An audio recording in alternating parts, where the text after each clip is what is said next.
everyone, my name is Maria Fortune J. Caspe.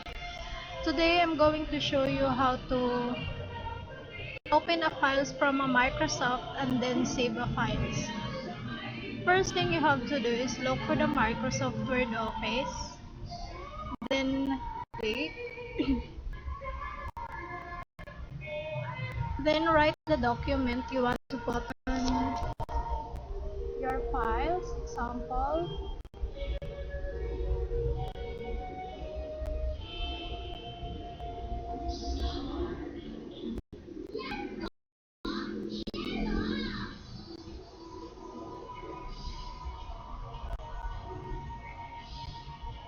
Then after that, look for the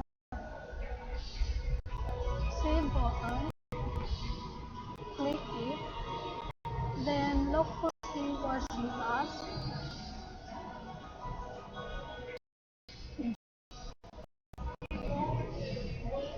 then put a file name, Sample Asian State Institute of Computer Studies, and then save, and then close the Microsoft Office. Then look for documents,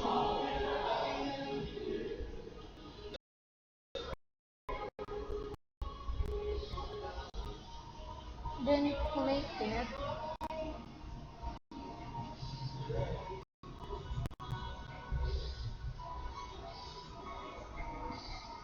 then look the files you save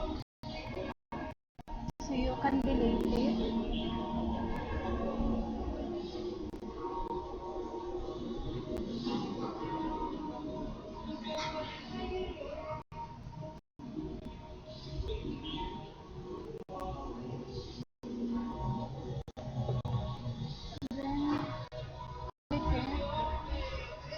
Then if you want to delete the files, click the left button, then click the delete,